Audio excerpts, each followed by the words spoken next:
Have you ever tried to stop, to pause, and to think about what you've gathered before? This is exactly what we're going to do today in the program Hangout for Peace. When we talk about loving a neighbor, there are many things involved. And from the Hangout for Peace programs that we have watched so far, we draw many lessons. And one outstanding lesson is that we have to be very patient with neighbors. Them that surround us, them that we surround, we have to be patient with them. And God is the creator of all things. He is the supreme being. We need not to feel lesser or superior of one another. I interviewed a bishop and he had this to say.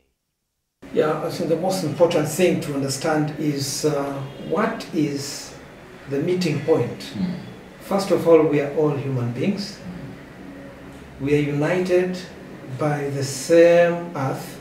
We are all living in the same world. And we came from the same origin. We are all human beings created by God. Therefore, if you don't love your neighbor, you don't love yourself, because we came from the same origin. Yes. Or then, where are we heading to? We are not here forever in this world. Then if you don't love your neighbor, you're wasting your time. You either leave him or he will leave you. So you better live together, because we are not here permanently. Yes. Yeah. Sometimes we are hurt by people around us. We feel downcast. We feel meshed. And at times we don't feel like talking to them. We don't feel like relating with them anymore. We feel resentful and even to take revenge. But what do we do? For example, the cases of terror attacks that have been happening here in Kenya and other places around the world, the persecution, the terror attacks, the killings. What do we have to say about this? In your views, this terrorist thing is not religion related or religion oriented? It's not. It's purely terrorism. Yeah. People who have become... What can you say about this terrorism? The terrorists, they are created by God, Yeah. number one. Yes. God loves them. Yeah. What can you say about them? On your personal view? God to forgive them. Only God can forgive them. I cannot forgive them because what they have done, you know, killing 140-something people, it's not easy. To be precise. It's not easy, but it takes heart. So can you forgive them and forget? And No. life goes on? No. Yeah. Life will move on, but I'll not forgive them because my friend is gone. What have I gained from losing that person? Nothing. What has he gained from losing that person? He's not gaining anything. Some say that some faith connect very well with terrorism. But is this the reality? Is this true? Mimi kwa maoni yangu binafsi naweza sema ni ufahamu wa watu fulani. Unajua panaposemwa kitu ni lazima kile kitu kiangaliwe foundation yake. Na katika dini ya Kiislamu kila kitu kiko wazi. Lakini kuzuia mtu kwa ufahamu wake is something very hard. Yes. Lakini tukichukua kwa maadili kabisa ya Kiislamu. In my view, I can say this is people's own perception. God tells us we are not restricted from making friends from other religions. Hawana uadui na nini, hawana. So ikiwa mafunzo yanasema hatujakatazwa kufanya urafiki, sijui ni kwa nini watu waje na ufahamu wa kuzunguka kwamba huyo akuwe adui. Kwa sababu mtu akitokuwa rafiki atakuwa adui. Kwa hivyo kwa ufahamu wangu binafsi na siongei kama kazi, naongea kama mtu binafsi, sioni kama Uislamu ndio unaochangia mambo kama haya.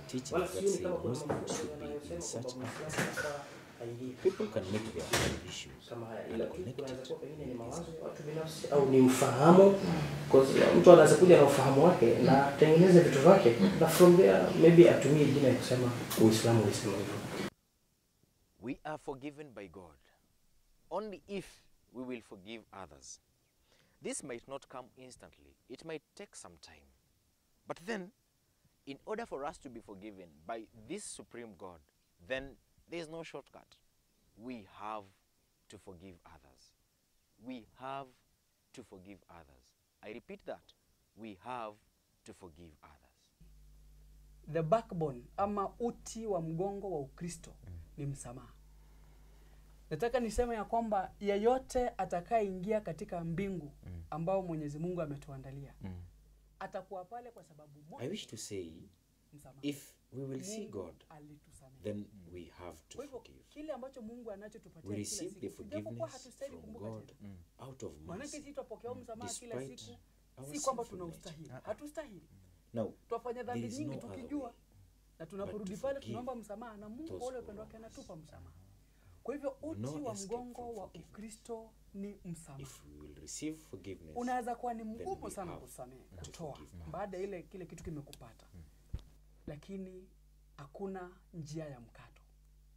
Iwe msamaha utakuja kwa uharaka ama utakuja baadaye, lakini kwa watu wa Mungu, kwa Wakristo, ndio njia pekee yake. All these are lessons that we have learned from Hangout for Peace, about loving a neighbor, about forgiving a neighbor, about embracing a neighbor. And if anything, let's try, despite it being very difficult, despite it being challenging, let's try to forgive them, let's try to love them, and let's try to live together with them. This will make the world a better place to live. Thank you for watching, and keep watching Hangout for Peace.